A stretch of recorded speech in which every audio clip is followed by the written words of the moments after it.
This will not be very conversational, which is usually my teaching style, but I did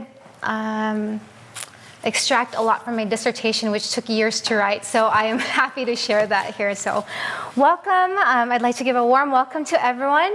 Thank you for attending my talk this afternoon. Welcome back from spring break, friends, colleagues, and students. To those of you who are visiting Point Loma, welcome. Thank you to my Uncle Louie, who drove my parents from out of town to support me today. Thank you to Sam and Myra from the Wesleyan Center for being such wonderful hosts. My topic today pertains to belonging and about building community in the face of erasure and broken promises.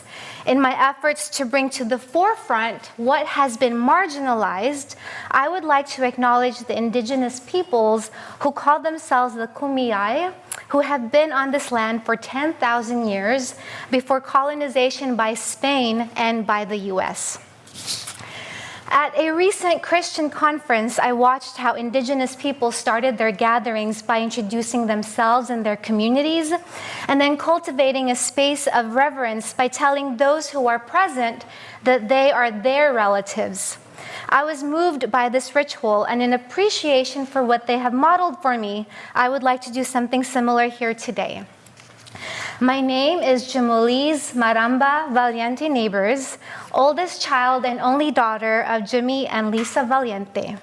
Like my parents and many of you, I am an immigrant to this land. I greet you all as part of my family in Christ. Please take a brief moment to welcome your neighbors as well.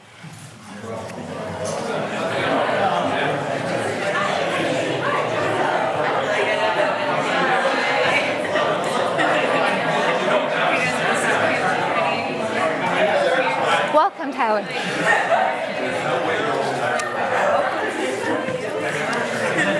Great.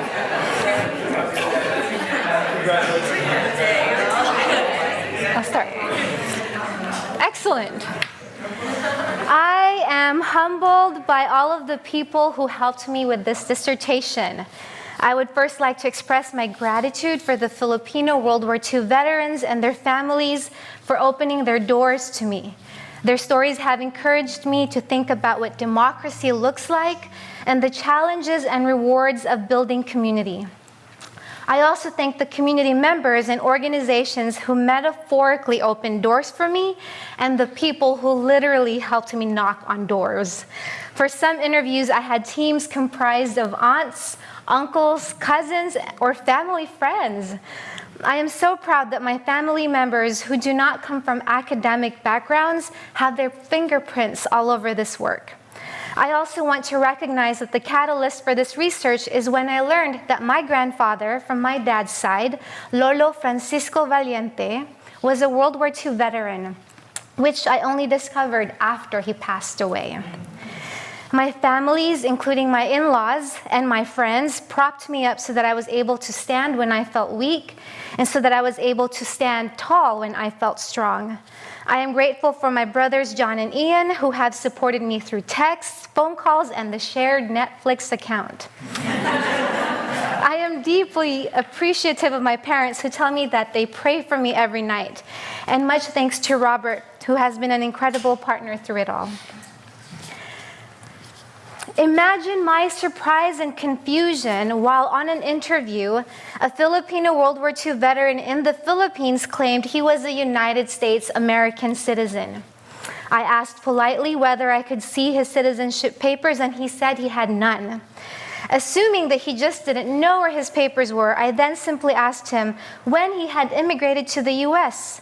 He said he had never left the Philippines. Perplexed, I asked in Tagalog, "Bakit po sabi ninyo ay kayo ay Amerikano, Lolo? Why do you say you are American, grandfather?" Veteran Hermogenes Reyes replied with a smile, "Because I fought for the US during the war."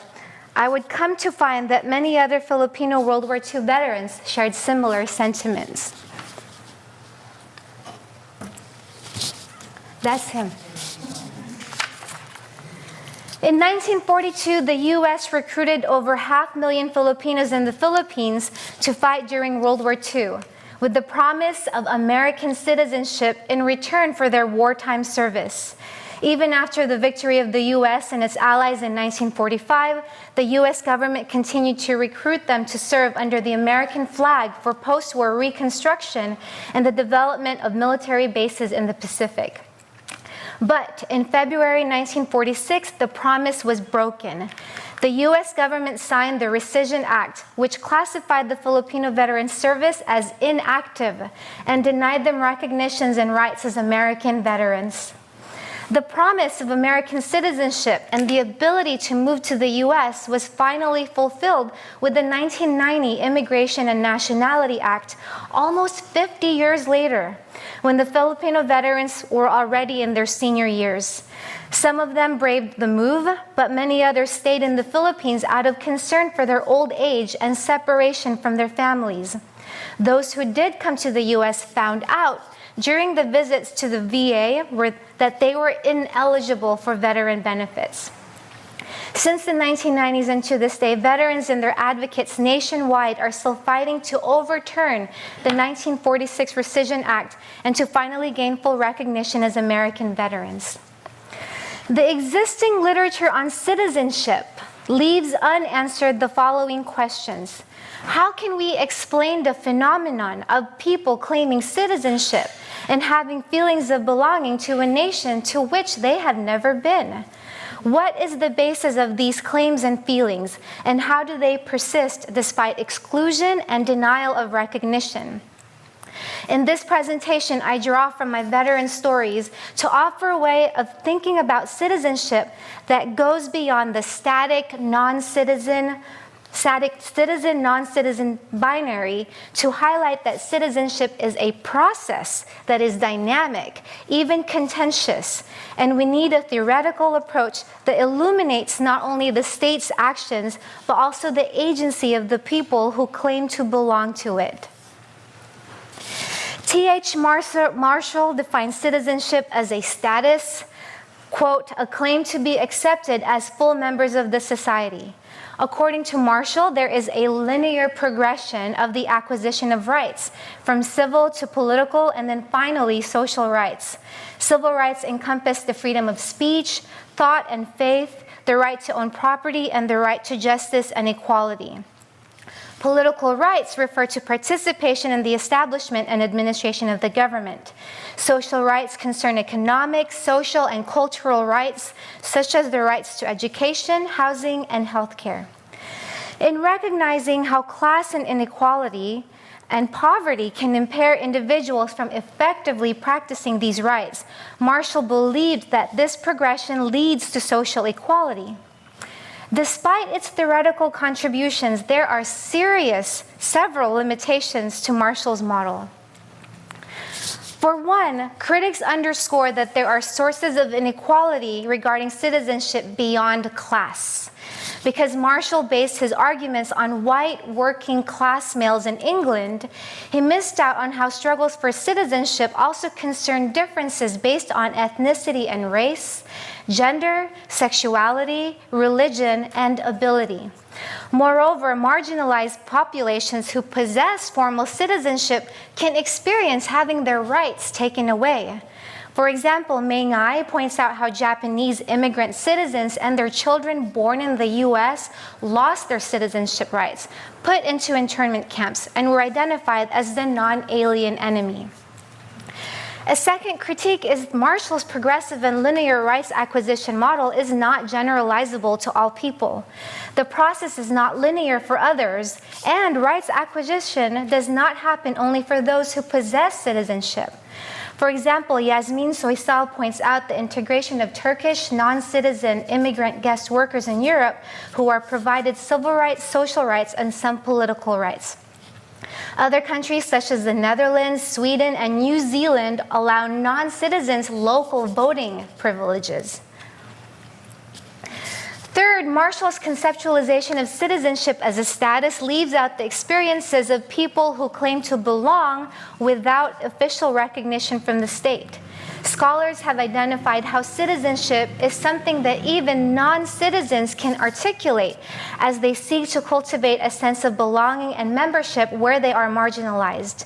In the cultural citizenship model, cultural processes and cultural practices form the basis of citizenship. The fourth critique is that theorizing citizenship as only a discrete status disregards the process of citizenship formation. Sukanya Banerjee's model of becoming imperial citizens highlight the transitions into the political status of citizenship. Building on Dipesh Chakrabarty's suggestion, waiting room of history, Banerjee argues that the waiting room is a significant site to the study of citizenship. It is in this waiting room where claims to recognition and rights generate for people from whom these are withheld. Furthermore, there's a lot of critiques of Marshall, isn't it? Furthermore, citizenship theories primarily base their debates and questions regarding immigrant status and rights within a national framework of state boundaries, which limits the discussion of becoming a citizen and developing feelings of belonging within state boundaries. It is not useful in explaining non-migrant veteran Reyes' statement from earlier. In contrast, my discussion of citizenship formation emphasizes the critical transnational perspective. This perspective underscores not only the mobility of migrants, but also the mobility of states. Another study of the Filipino World War II veterans in the U.S. by Theo Gonzalez demonstrates that citizenship formation happens not only within, but also outside state boundaries. Gonzalez offers the term pluralist citizenship as a challenge to classical notions of citizenship as obligations to one state. Instead, his study reveals that citizenship can mean, quote, multiple valences of belonging. The critical transnational perspective is crucial in examining claims of belonging in the context of empire, including how imperial activities instigate citizenship formation among the empire's subjects, before or even without migration into the metropole like Lolo Reyes. The question of belonging is a slippery concept, and perhaps it is exactly the impalpability of belonging that we need to reconsider. How can we provide substance to the concept of belonging? Where and with what do we begin to understand how non-migrants without formal U.S. citizenship identify as Americans? To move towards answering these questions, I propose that we encompass the body as a key factor in the claims making among citizens and non-migrants alike. I focus on the materiality of veterans' bodies and the role these bodies played in substantiating their claims as American veterans for very important reasons. For one, that state has awarded or withheld citizenship based on racial hierarchy. The state marks bodies as racialized. The study of populations who, for example, possess the status but lose their rights when the state views them as threats to national security have been helpful in exploring and exposing the way a state determines who belongs and who does not. I also argue that the approach of circumscribing power over bodies only to the state neglects the agency of those who claim citizenship. I thus make the case that the formation of citizenship as feeling of belongings among the Filipino veterans, while first initiated by the U.S. through colonization and legislation, was sustained by their bodily experiences as military soldiers under the American flag. I highlight the interactions between Filipino and American World War II soldiers that build solidarity and conviviality among them, facilitated by the proximity of their bodies to each other. In addition to what the individual body experiences is with whom these experiences are shared. Jasbir Puar suggests the term assemblage to describe the affective conglomeration of bodies in a physical and social space. This concept is similar to Maurice Merleau-Ponty's conceptualization of the bodily auxiliary. Merleau-Ponty discusses how when a blind man relies on his cane to move through space, the cane is no longer a mere object, but becomes incorporated into the blind man's body as an organ of perception. From the perspective of the Filipino soldiers, their shared experiences with American soldiers of moving through space together side by side, they became as if one body. Second, I point to the performances and practices of quotidian activities or daily rituals in an American military habitus that affected the embodiment of Americanness among the Filipino veterans. I utilized Pierre Bourdieu's concept of habitus in my analysis. Bourdieu conceptualizes habitus as a way to perceive and act in the world that becomes manifest in the body. The body in the military is an important site of analysis for citizenship formation because it is entwined in projects of defining who belongs and who deserves to belong in the nation. The body is involved in acts of violence on other bodies for the sake of the nation. What happens to the body while in the military strengthens individuals' connection to that nation. For example, Joanna Bourke has found that the British soldiers' loss of limbs during World War I generated for the soldier a deeper bond to the nation, as well as with their fellow soldiers who hail from different ages and class backgrounds with whom they did not originally feel deep connection. The soldiers' feelings of belonging to the nation thus provoke a closer look at how bodily experiences play a role in creating and sustaining membership, even if not officially recognized by the state. For a moment, I'd like to just briefly check in. How many of you are either in the military or have families who were in the military? If you would please raise your hand and then take a look around. Dad, you can raise your hand too, right? But yeah. Okay, great. For my methodology, I set out to conduct qualitative interviews with Filipino World War II veterans in both the Philippines and the US. Data for this research come from semi-structured, in-depth interviews with 83 Filipino veterans from July 2012 through August 2013. My advisor told me to aim for 100. It was difficult.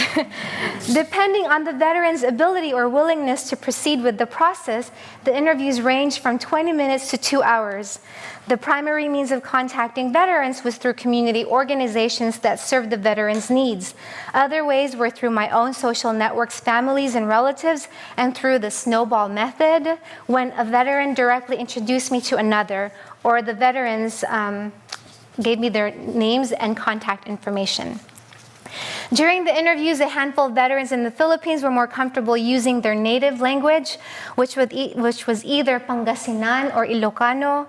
I am more familiar with Pangasinan than Ilocano, but I practiced neither language in the US. This meant that I relied on translators, like my parents, whenever the veterans felt that it was better for them to tell their story in either of these two languages. And I encouraged this because I wanted to make the veteran and their families feel that they can tell their stories more frankly and fully in their own words. I am very grateful for the camaraderie that many of the veterans and I were able to form. They opened up their homes, shared their stories, sometimes over meals they prepared for me, and showed me their documents, their grandchildren's photos, their emotions, and even their physical scars. This photo is of veteran Domingo Los Baños in Hawaii, who fed me, drove me around, and even called the sociology department in Santa Cruz so he could pray over the phone with me to help me finish. In honor of all the veterans, and because they insisted on the correct spelling of their names when I was writing them down, I decided not to assign pseudonyms. The Filipino World War II veterans served in the U.S. Armed Forces in several ways. One, the Old Scouts. The first Philippine Scouts were Filipino soldiers organized by the U.S. in 1901 after colonization. The U.S. later integrated the Scouts into the U.S. Army, and they became the first soldiers who fought in the U.S. Army to fight during World War II. The United States Army Forces of the Far East, the second one. President FDR called the Philippine Army into service for the American flag in 1941, creating the USAFE. The USAFE comprised both Filipino and American soldiers. When the Japanese Army took USAFE soldiers as prisoners of war in 1942, they forced them to walk 60 miles without food and water towards the prison camp. This is referred to as the Bataan Death March. An estimated 10,000 Filipino and American prisoners died during the march and in the prison camp. There were Filipino and American soldiers who escaped the death march who helped form or join guerrilla units that were already active. The guerrilla units became the intel for the preparation of the U.S. to regain control of the Philippines. And fourth, when the guerrilla units and General Douglas MacArthur's forces defeated the Japanese army, the U.S. set up the New Scouts, considered part of the U.S. Army. These units fought the remaining Japanese army soldiers in the Philippines and served as occupation troops in American military bases in the Pacific. This section, I now go into the veteran stories. This section focuses on the experiences of the old scouts, the USFS soldiers, and the guerrilla soldiers who fought alongside the Americans during World War II. Their stories assert that their identifications as Americans are based on having been together with the American soldiers during the war. They shared similar experiences of suffering. They also shared experiences of conviviality that nurtured physical and emotional needs. The Filipino soldiers' togetherness with the American soldiers facilitated feelings of oneness with them. This in turn seems to have produced a perception of sameness with the Americans. Bataan Death March survivor and USAFE veteran Juliano Pascal described a significant memory of his experiences during his imprisonment. He says, "After 3 days in prison, I was pulled out of my group and placed in the burial team. I had a partner. We had to carry dead bodies into a hole. One hole was able to hold up to 50 dead bodies. It had been raining hard. I had to place my dead bodies in this hole, but then they would float. We had to step on the dead bodies to get them to stay, but then they would tear open and the intestines would tear out or would burst out. The intestines would get tied up. The bodies smelled. Another time we carried more bodies. They smelled so badly. The blood had been dripping. Even their intestines were already poking out. You couldn't remove the smell of the dead off you. Jesus, it reeked, and there was no soap."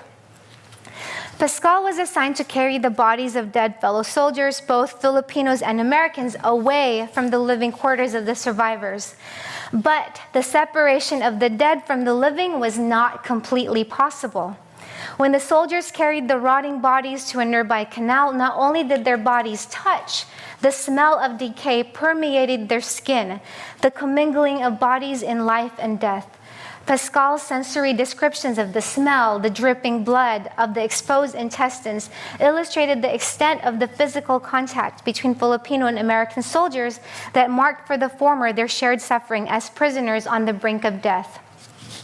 Domingo Ventimiglia, a guerrilla veteran, explained that he felt American because they walked together in rhythm during their drills. He said, "Yes, sabay-sabay namin yung mga Amerikano para hindi delikado. We walked at the same time alongside the Americans so it would not be dangerous." The Tagalog phrase Ventimiglia used is sabay-sabay, which translates to simultaneously. While this phrase is similar in meaning and almost homophonous to the American expression side by side, sabay-sabay not only conveys proximity, it indicates synchronicity. Ventimiglia's perspective captures not only how Filipino and American soldiers shared space, but also how they moved through it. Shared experiences of violence were only one part of the feelings of belonging Filipino veterans developed towards the American soldiers. The other significant part was also sharing life-giving experiences. They protected each other from the line of fire.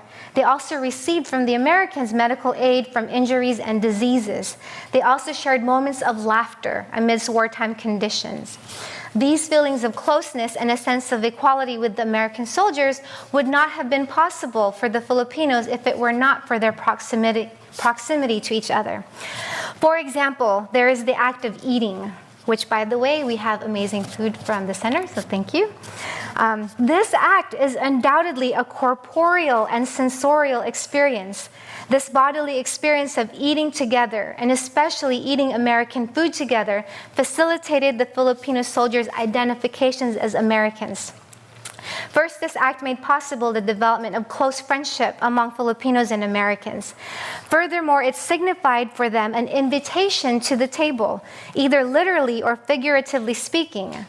Even though the Americans were the Filipinos' commanding officers, the Filipinos regarded eating together in the same tent or headquarters as an equalizing experience. USAFE veteran Pastor Kalimkim said that he felt oneness in the barracks with the Americans because they ate together, and they ate the same thing together. He said, kung ano-anong kinakain nila, iyon rin ang kinakain namin. Whatever they ate, that's what we ate too. Also, as a soldier on the firing line, Kalimkim explained that he carried a backpack with food rations such as canned goods from the Americans. The provision of food from the U.S. Army and eating the same food as the Americans gave Kalimkim the feeling of being one with them. Kalimkim also emphasized their company as helpful and pleasant. He said the Americans would tell us to be careful. We would tell stories to keep our minds off the war. He also used the words masaya, kwentuhan, and tawanan when he recalled his memories with the Americans. These words translate in English as happy, sharing stories, and laughter. The sense of friendship was also marked by their use of informal names and informal conversations together. For example, the nickname blank. Can anyone guess what nickname they used to call each other? If anyone knows. Joe. For example, the nickname Joe was used by both Filipinos and Americans if they weren't familiar with each other's names. The name Joe provided that sense of familiarity. For guerrilla veteran Mariano Gallarde, the use of the name created a sense of friendliness among the soldiers that prompted joking around with each other. Me, during the interview. Do you still remember the jokes? Can you give me an example? Gallarde. Joe, sana matamaan ka. God damn, sabi niya. Joe, I hope you get hit with the bullet. God damn, he said. Earlier during our interview, I asked Gallarde whether he already felt like an American during the war, before he even naturalized as a citizen. He said, parang Amerikano din. Oo, kasi yung katabi mo, Amerikano, hanggang mamatay ka. I felt like an American too, yes, because the person next to you is American until you die. He used the Tagalog word katabi to describe how proximate he was to his fellow soldier. In English, it translates to adjacent or next to and even touching. In Gallarde's case, what one soldier called a fellow soldier is tied to their collective sense of identity. Old Scouts veteran Isabel Torrio emphasized how his Americanized nickname, you can probably guess, Bill, among the Americans signified to him close friendship. Later during our interview, he mentioned in particular his friend he called Mr. Johnson. When I asked him why Mr. Johnson was a good friend, he responded, because we were together fighting the Japanese, and we saw the same things. When you are at war, your buddy next to you is your friend, because he either lives or dies, so you have to help. When you fight, your buddy next to you is your friend who will protect you, or you will protect him. The Filipino veterans in the Old Scouts, the USAFE soldiers, and the guerrilla soldiers who fought alongside the Americans during the war often distinguished themselves as more of an American veteran from the New Scouts. The question that follows is, if the New Scouts did not have substantial physical and face-to-face interactions with Americans during the war, how then did they come to feel that they too were American soldiers? The New Scouts emphasized their institutional affiliation. They pointed out how the New Scouts is the U.S. Army. Furthermore, the New Scouts also identified their American life on the bases and being treated like an American, as to why they identified as Americans during the service and why they still do so now. Feliciano Villanueva indicated that, in addition to being trained by American officers, he felt American because of the food he ate. Again, the food. Me, how did you feel American? Villanueva. Even with the food, there was no problem. Especially during Thanksgiving and Christmas, our food was delicious. Me, what kinds of food? Villanueva. During Thanksgiving and Christmas, we ate turkey. Me, where did the turkey come from? Villanueva, from the headmaster's quarter. Me, turkey? So it's as if you already became an American? Villanueva, of course. While Villanueva's first response to the question regarded his being trained by American officials in the New Scouts, he also quickly referred to the provision of Turkey as a significant reason. When I asked whether Villanueva considered Americans his friends, he hesitated. Of course we were shy. They were our officials, not our peers. If they called you, of course, you should approach them.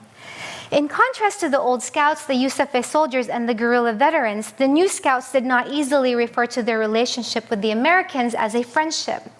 In their situation, the experience that is more important in the New Scouts is not with whom they ate their meals, but what they ate.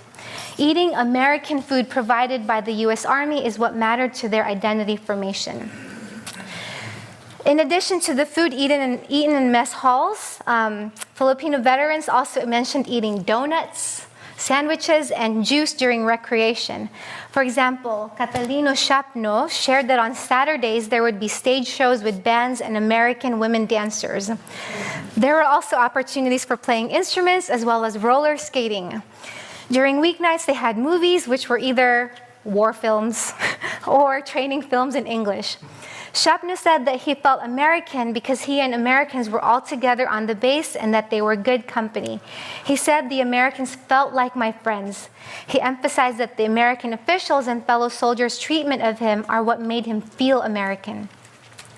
Guerrilla and New Scouts veteran Eugenio Barboza referred to the American military uniform as significant to his identification. Barboza enlisted into the New Scouts after the war and was stationed at an American military base in Guam. Even though there were Americans on the base, he was in an all-Filipino company, and due to segregation policies implemented in his military base, he ate and slept only among Filipino soldiers. When I asked him if he had ever become a U.S. citizen, he replied, "Yes, by their patch that was given to us by the U.S. to put on the uniform." I didn't believe at first what I heard, and I kept asking him to clarify. He said more than a couple of times that the patch helped him feel American because the Americans gave it to him in the Army. He even touched his arm where the patch would have been located on his military uniform. Barboza, who never came to the U.S. and never officially naturalized as a citizen, said that he became an American citizen in the Philippines based on his uniform. The uniform is an essential aspect of military life. The Scouts wore them every day. They received their wages based on their performance of the work, including the necessary aspects of clothing oneself. And so for 3 years, from his enlistment to discharge, Barboza put on his military outfit and went to work. Without the uniform, the gun, and the headgear, he would be incomplete. For the Filipino veteran, his American military uniform became his second skin. The uniform facilitated the Filipino soldiers' ability to move in the world as representatives of the U.S. Army. I have 2 more veterans to share. Next, I illustrate how the New Scouts further embodied American soldier life by what they did in military bases in the U.S. and elsewhere. The American flag was significant to the identity formations. Like the uniform, the American flag was part of the daily life of the New Scouts. Abraham Japule, who was stationed at Camp Murphy, gave an account of his daily routine. He said, "We had no Philippine flags at the base. They were all American flags. During flag ceremony, we saluted the American flag because we were Americans ever since we enlisted. We woke up at 4 a.m., and we saluted the American flag. All my officials at Camp Murphy were all Americans. They trained us in bayonet combat, gun combat, and how to disable guns. The lectures were all in English. In the mess hall, we ate fish, chicken, pork, and beef. For breakfast, we had coffee, milk, and bread. Lunches at 1, and then we cleaned. Then we would lower the flag at sunset, and then we would go to sleep. That was every day." This account demonstrates the structure in which the New Scouts lived that helped shape their habitus. Moreover, the New Scouts watched, listened to, and learned from their English-speaking white officers and instructors in the morning and afternoons. All of the veterans I interviewed reported having been taught in English or being taught how to speak English in their schools in elementary and high school before World War II. but learning it in school is quite distinct from vocalizing it daily to their commanders and fellow soldiers while on duty. The English-only policy for the Filipino soldiers and the new scouts during lectures and training, and when communicating with American soldiers and officers, became a practice of Americanness. Lastly, Pedro Sarmiento, a former guerrilla soldier who enlisted in the New Scouts after the war, did not just have to speak in English, he also had to sing in it. He said, "I am not bragging, okay, but I was assigned in the entertainment unit. Wherever the company was assigned, we would sing there." I asked him in which language he sang the songs. He said, "Of course we sang in English. They were Americans." When I asked him for song titles, he listed "No Place Like Home," "Old Virginia." I don't know these songs. And while claiming in Tagalog that he had already forgotten them, he began to sing a song right in the middle of our interview. There he was, sitting on a chair in a community hall in San Francisco, recalling them like muscle memory. Singing in English for Sarmiento is learned behavior that has become almost instinctual, like a body reflex, because English was not simply a language learned, it was an integral aspect of his daily life. The Filipino soldier's body in the U.S. Army was a site of Americanization. It also became a medium for U.S. military power, especially because the New Scouts were the American occupational forces in American territory outside the U.S. The material body then is inseparable from the Filipinos' perceptions and feelings of belonging to the U.S., whether the U.S. recognizes that or not. So this is my contribution to the literature. Throughout the many months of interviewing, transcribing, and analyzing my data, I was grappling with the question, how is it that non-migrants can identify as a citizen belonging to a nation to which they have never been and that which has rejected them? As I mulled over the puzzling case of the Filipino veterans, I realized that they kept pointing out their experiences in the corporeal, bodily sense. They discussed what they ate, what they were, how they talked, what they talked about, the injuries they sustained, the scars they got. They would show me their scars and enact how they were tortured. They talked about what kept them going and with whom. I realized that they linked their identifications as Americans because they embodied American soldier lives. I noted their muscle memories, the physical manifestations of their post-traumatic stress, and their visible, visceral reactions when talking about memories of their fellow American soldiers. The continuing struggle for the veterans, their families, and supporters today is to overturn the 1946 Rescission Act so that the U.S. would recognize the service and sacrifices of the Filipino World War II soldiers under the American flag. According to my interviewees, that equal recognition is what has been cut off. The words "cut off" and the image of dismemberment brought up for me the image of a phantom limb. The phantom limb is the sensation that an amputated limb is still attached to the body and is still somehow responding to and moving in coordination with other body parts. The phantom limb sensation applies to the Filipino veterans' experience because it demonstrates how the claims of citizenship and belonging can be a result of lived experiences as citizens among a population to whom the recognition and rights are never fully granted or granted only partially. The Filipino veterans possess memories of having lived, having been labeled, and having been identified as Americans, but their means to full recognition and rights have been severed. The concept phantom limb citizenship also speaks of the U.S. state's very undemocratic approach to citizenship in this case, and unfortunately in many others, through legislation offering the promise of citizenship to the Filipinos for military recruitment purposes. The U.S. performed inclusion of racialized populations into its armed forces. But after the state's requirement for more soldiers had been fulfilled, the U.S. performed an incision to cut off its responsibilities for the Filipino soldiers who have already done the work a state asks of its citizens. The concept phantom limb citizenship is thus not only the embodiment of Filipino recruits' experiences as American citizens during their service, it is also the embodiment of the state's discriminatory policies that treat people as disposable bodies. Through their bodily sacrifice and labor as soldiers in the U.S. military, Filipino veterans viewed themselves as an extension of the American body politic. But the dismemberment facilitated by the 1946 Rescission Act produced a sense of membership that did not materialize. The concept phantom limb citizenship encompasses attention to the global racial hierarchy in the process of empire building, a critical transnational perspective to citizenship, and recognition of how bodies live out, respond to, and remember what has passed. What do the Filipino veterans' stories illuminate for us? How do they implicate us? Sam invited me back in June 2018. I wasn't even finished then. I just started.